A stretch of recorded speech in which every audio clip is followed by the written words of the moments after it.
about to hear is true. The names have been changed to protect the innocent.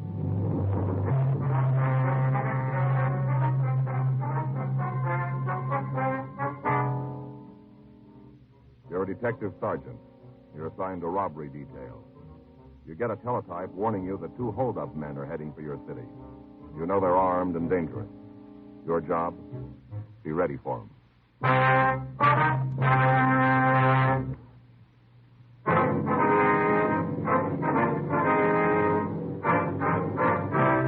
Dragnet, the documented drama of an actual crime.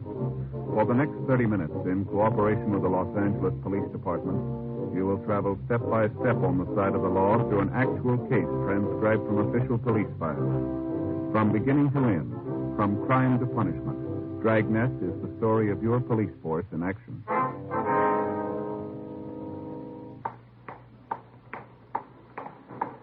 It was Tuesday, April 5th. It was raining in Los Angeles. We were working the day watch out of robbery detail. My partner's Frank Smith. The boss is Chief Detective Thad Brown. My name's Friday. I was on my way back from R&I, and it was 8:46 a.m. when I got to room 27A.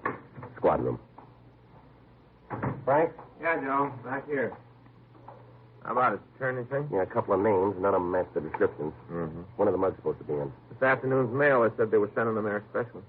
It'll be easier when we know who we're looking for, huh? Yeah, they will. Friday, Smith? Yeah, Skipper. Got a minute? Right there. Morning. Yeah. Close the door, huh? Yeah, sure, Skipper. Sit down. Here. Take a look at this. What is it? It's about the Merton brothers. Oh. I just talked to Leopold. Sheriff from Las Vegas? That's right. Gave me as much as he could on the Merton. Well, we checked our records. There's nothing on them here. Isn't likely. From what Leopold says, they're fresh out from the east. You name a town? No, someplace in Georgia. They're trying to run it out. Mm-hmm. Bolton we got said they pulled a couple of gas station holdups over there. Anything else? Yeah, at least they think so. Yeah. According to their records, the boys got into town a couple of months ago. No visible means, but plenty of money. Uh-huh. Hung around the places on the strip, gambled, drank, had themselves quite a time. Yeah? The department over there started to wonder where the money was coming from, put a couple of men on them full time. What'd they find out? Not much. Merton's played it cozy. They were finally picked up on a drunk charge, mugged and printed. Nothing to hold them on, so they were released. Yeah. Next morning, they skipped town, left clean. On the way out, they stopped long enough to kick in a couple of those gas station motels, you know, along the highway. Yeah. Scored pretty good. The victims make the identification right away? Yeah. As soon as they saw the pictures, sheriff's office notified Baker. Highway patrol there was waiting, but they must have gotten through before the word went out. Mm-hmm. We've been able to trace them through Barstow, Victorville, on through Pear Blossom, Little Rock. They worked hard all the way. What do you mean? 3 service stations, 2 restaurants, 1 motel. Anything on them here in L.A.? Not yet. It's a matter of time. We got to get them before then. Yeah. All the victims tell the same story. These 2 guys are off their rockers. The way it stacks up, they're well armed. The car they're driving is cold, and they're on the needle. Heroin? The way we got it. Leopold says they kept a couple of dates with known pushers in Vegas. As far as he could tell, there wasn't anything passed. That doesn't mean it didn't happen. Yeah. That's the story. Get on it. Okay, Skipper. I told you before, it's a matter of time till they try to put somebody around here in town. Yeah. A couple of crazy gunmen, high on H. Bad combination. Somebody's got to lose. Well, let's hope it's not us.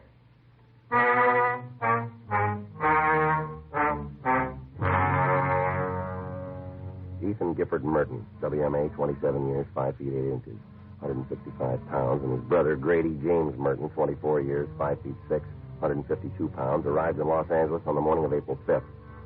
The first word we had of their presence was a hotshot telephone call reporting the robbery of a market on the corner of Santa Monica Boulevard and Monroe Street. The market owners, Mr. and Mrs. Turner Dillon, had both been pistol whipped. Mr. Dillon had been removed to George Street Receiving Hospital for treatment of a skull fracture. The woman had been given emergency treatment on the scene and referred to her own doctor. The description the victims gave us matched the Merton brothers. As soon as the mugshots from Las Vegas arrived, Frank and I drove out to see Mrs. Dillon. We found her in the small apartment above the store. I just talked to the doctor at the hospital. He said Turner'd be all right. Yes, ma'am. Sure a wonder the way they hit him. Yes, sir. No reason for it. We'd have given him the money. Turner kept telling him, take the money and leave us alone. Take the money. Didn't make any difference to him. I don't think they even heard us. We'd like you to look at some pictures, Mrs. Dillon, see if you can point out the men. Oh, sure. Anything to help you catch him. Here you are, man. Think you've got him in here, do you? I hope so, yes. Mm-hmm. Well, you're right. Ma'am? Here they are. Same two. Am I going to help you get him? Yes, ma'am. Did you notice that they drove a car, Mrs. Dillon? I can't tell you for sure. We didn't really see until they were in the store. I see. There must be something wrong with men who beat somebody up like that. Up here. Can't be a normal person. What'd they say to you? Well, he told us it was a stick-up. Said to hand over the money. The bigger one, that's him right there. He said for us to hurry up. I see. My husband opened the cash register, and I gave him what was there. The big one told him to get to the safe, hand over that money, too. Yeah. Pointed the guns at us, kind of pushed us back to the safe. Turner opened it. All the time, we did just what they said. We weren't going to cause them any trouble. Yeah. Handed them all the money, every dime. Turner kept saying, take the money, but leave us alone. He must have said it 50 times. Before I even knew what was happening, Turner was lying on the floor. He'd been hit. I got mad. I tried to get at the man myself. It didn't make any difference to him. I was a woman. They hit me, too. What's the gun? Yeah, here. Right on the face. Guess they didn't hit me as hard as they did Turner. Guess they didn't. After that, they left the store. Did you see him go?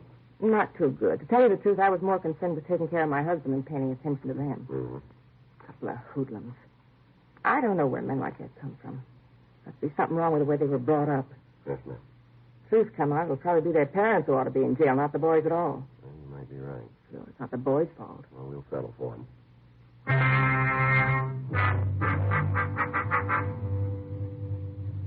4:25 p.m. We received a communique from the FBI telling us that the Merton brothers are wanted by the state of Alabama for escape. A complete record on the two men was also sent. They've been arrested a total of 26 times for everything from petty theft to kidnapping. According to the kickback, they'd escaped from a road gang while serving a sentence for possession of narcotics. We contacted the authorities in Alabama and asked them to forward all available information on the suspects. After talking with Captain Donahoe, Frank and I went over to the First Street station to see Captain Walter. We asked him to supply a list of places the two brothers might turn for a narcotic contact. He gave us a list of several places in town and the names of men we could talk to. 8:16 p.m. We started to check them out. Yeah, what'll it be? You seen Patsy Hayworth around? Why are you looking for him? Want to talk to him? What about? Well, if we wanted you to know, we'd ask for you, wouldn't we? You guys cops? That's right. Now, where's Patsy? I don't know. Come on. We got word that he hasn't been more than 3 blocks away from here in the past 4 years. Now, where is he? I told you, I don't know.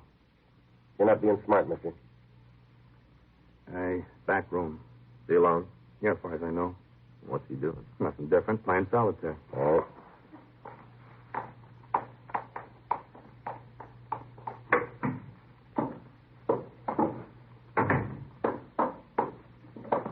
Yeah?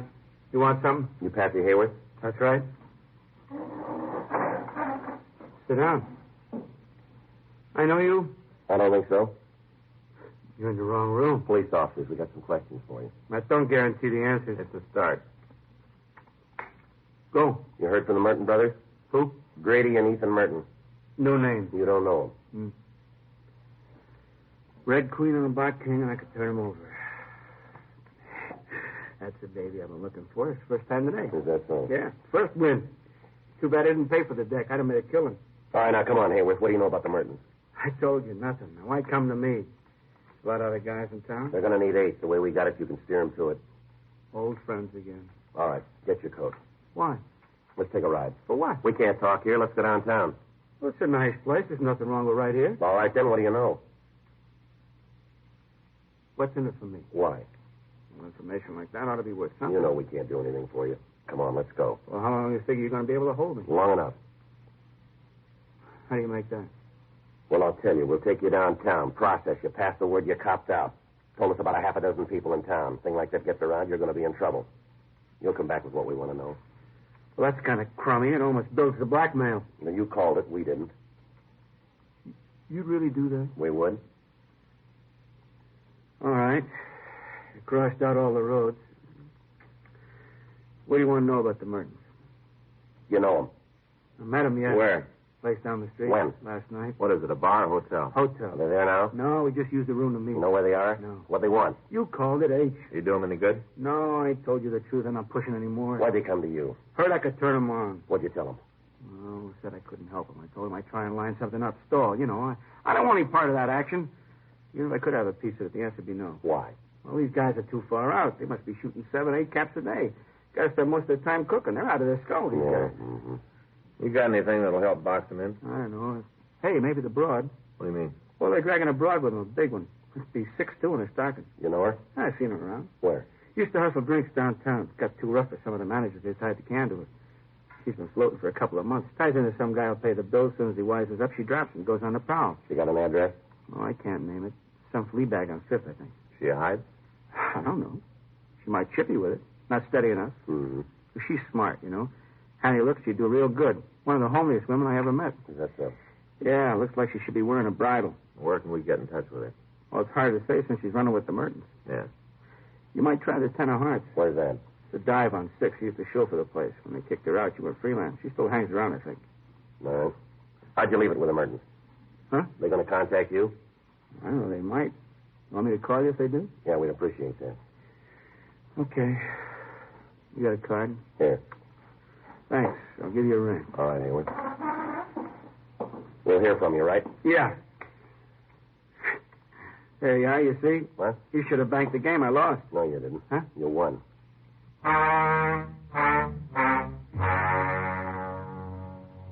We returned to the office and ran the name and description of the woman through the record section. We came up with a package listing arrest for violation of Section 647.5 of the Penal Code and 4220 LAMC, soliciting drinks. She'd served 2 terms in the county jail and at the present time was not on parole. We got her address and drove out to see her. The landlady at the apartment house told us she was out and wasn't expected back at any certain time. Frank and I drove down to the Ten of Hearts, a small bar on 6th Street. We found the woman sitting on one of the front stools. Hi, honey. Like to buy a drink? Your name Jane Finletter? Names don't mean anything here. Just friends. That's all it really counts, friends. How about it? That's your name? Are you guys cops? That's right. What are you asking me for? I ain't done nothing. We're not rousing you. We want to talk to you. About what? Let's get outside. It'd be easier to talk there. I got a choice. Not much. Okay. Henry, Yeah, Jane. save the stool. I'll be right back. Okay. So,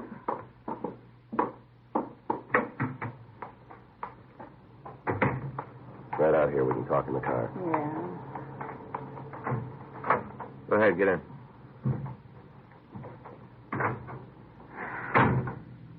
Okay, what's the beef? You work here, do you? Oh, you mean this place? That's right. Once in a while, I come in, have a couple of drinks. That's it. Where do you live? I've been the route cop. You're right out here to pass the time of day. What are you after? A couple of questions. Not the power for that. What do you mean? You're not uniform. You don't send a suit out to ask about a traffic accident. What do you do with your time, Jane? Move around. Well, lay it out for me. What? When? First of the week, huh? Okay. Slept late Monday. Got up about 1:30. Had a bad night Sunday. Woke up with a real head. Mm-hmm. Tagged the bar on the corner. Had a couple of Bloody Marys. Went home. Changed my clothes and met a friend. You want to give us his name? Ain't go any farther. Not from us. Nick Pfeiffer. Okay, what happened then? I was out with him until maybe 2:30. That's in the morning. Yeah. Came home, went to bed. Slept until about 11:32. Mm-hmm. Got a call from a couple of friends who just got into town. Get their names? Same deal. Same deal. A couple of brothers. They met a girlfriend of mine in Las Vegas. She gave them my number. How about the names? Ethan and Grady Merton. Okay. Met them, had a couple of drinks, and drove out to the beach for lunch. Came back to town, had dinner. Takes us up to last night. You seen him today? No. Ethan called me this afternoon. Yeah. Said they had some kind of a business deal to take care of this evening. After that, they were going to pick me up. Where? Here, in about an hour. Mm-hmm. That the reason for the muscle, the Merton brothers? Might be. They got a game going. I'm not on their side. I want that clear. They pulled a boo-boo. They did it themselves. No help from me. Mm-hmm. As far as I'm concerned, they both got soft spots. What do you mean? In their skulls. Soft. They say what this business was they had to take care of? No, mentioned something about somebody owing them money, something like that, so they were going to collect. Didn't say where, though. Not to me. Mm-hmm. The way they were rigged last night, though, doesn't leave a lot of doubt. Hmm? All those guns going out to collect. Yeah. They weren't going to do it nice.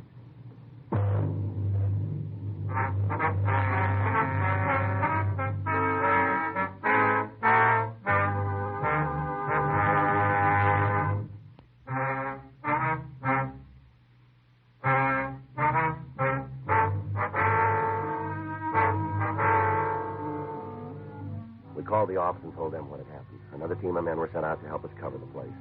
Frank and I took up our positions in the back of the bar, and we waited. 1:15 a.m., 1:30, 1:45.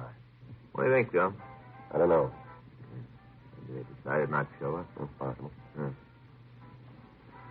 Hey, Joe, I got an idea this morning. Yeah. While I was shaving. Mm-hmm. I always have trouble, Try all the things they tell you. Let the lather stay on 2.5 minutes, hot water, all the things you're supposed to do. I've tried them all. Mm-hmm. Finally came up with the answer. You did, huh? Yep. Well, what is it this time? New kind of razor? New razor. Yeah. I got thinking about Faye and gave me the idea. How does that work? Faye's my wife. Yeah, I know that. She's shaving now? Oh, Joe, you don't understand. She's not shaving. No? No. See, last night she gave herself one of those home permanents, and I got the idea from that. For the new razor? Yeah. They got those permanent things for different kinds of hair, like hair that's hard to curl, medium, easy to curl. Easy, I think I know what's coming here. Well, if somebody invented a razor for tough beards, medium beards, light beards, he'd do all right. Mm-hmm. You going to invent it, are you? Sure, I'm not going to invent it. You know how I am with those things. Just got the idea, though, that's all. Mm-hmm. I'd sure like to buy one if they had them. Mm-hmm. Tough beard, find you one right away. Yeah. First aid. That'd be the answer. Well, here comes ours. Hmm? Looks like Grady Merton just came in, doesn't it? Yeah. Wonder where his brother is. Might be outside.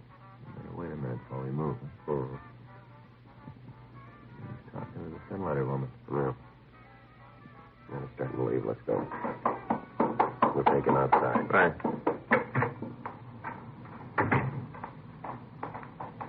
All right, Merton, hold it up. He's leaving, Joe. All right, come on, calm down. Take it easy.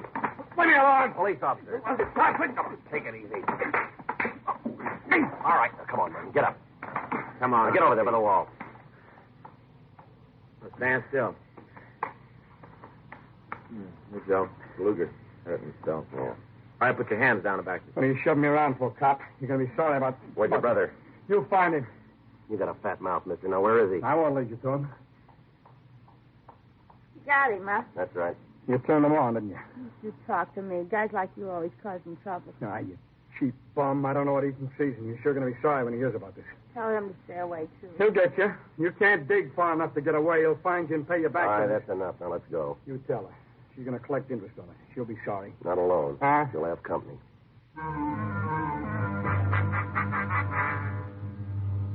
The other team of men remained at the bar in the event the other suspect returned. We took Grady Merton to the city hall for questioning. Empty your pockets. Huh? Come on, empty them out. Wallet. Change, keys, handkerchief, penknife. That's it. Let me see your arms, Merton. Huh? Come on, let me see your arms. What for? Now, there's two ways to do this. You take your choice. Okay.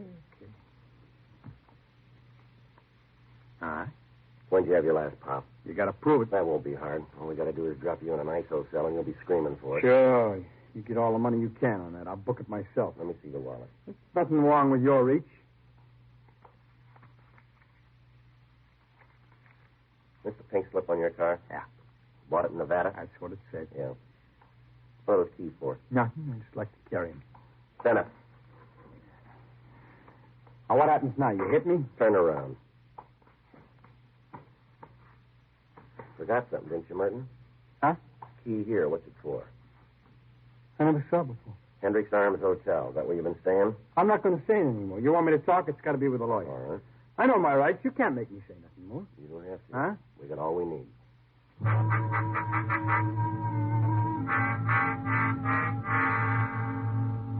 We had Grady Merton taken to the main jail and held to answer charges of violation of Section 211 PC. 3:26 a.m., Frank and I left the office and drove out to the Hendricks Arms. It was a large private home in the Crenshaw area that had been converted into a hotel. Frank covered the back entrance to the building, and I walked up the steps.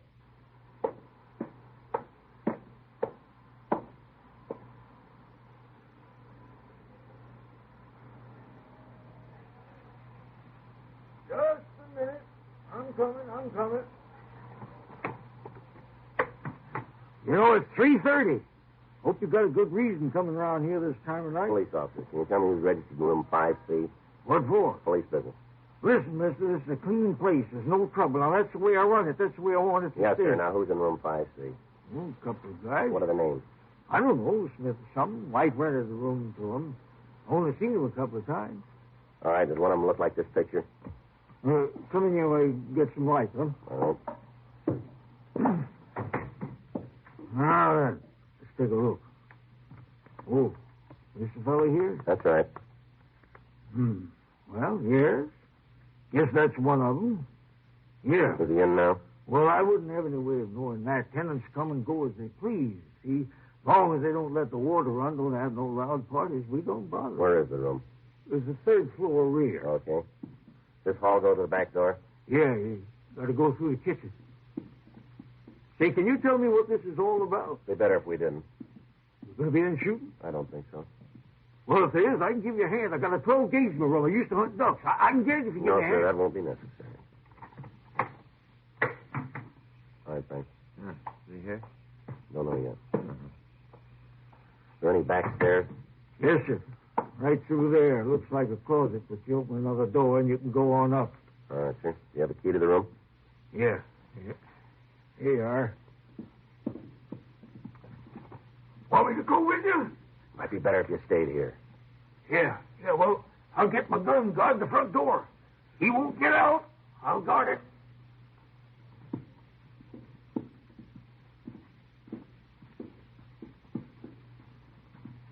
This is down this way. Yeah, easy.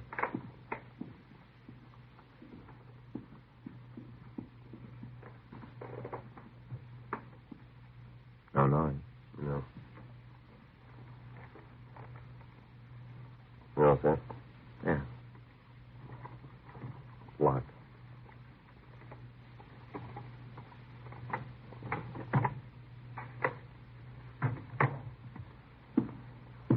Behind you, Joe. All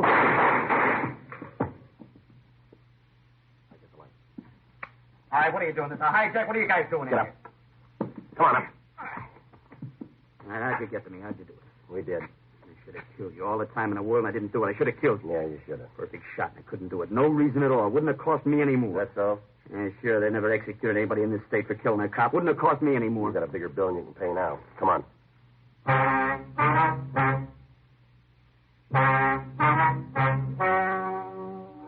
The story you have just heard is true.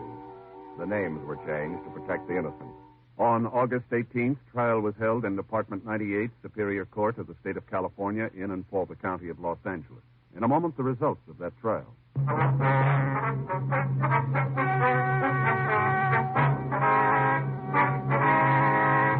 Ethan Gifford Merton and Grady James Merton were tried and convicted of robbery in the first degree, 5 counts, and received sentence as prescribed by law. Robbery in the first degree is punishable by imprisonment in the state penitentiary for a period of from 5 years to life. Because of the viciousness of their crimes, their sentences were set to run consecutively. A hold was placed on them by the state of Alabama in the event they are paroled.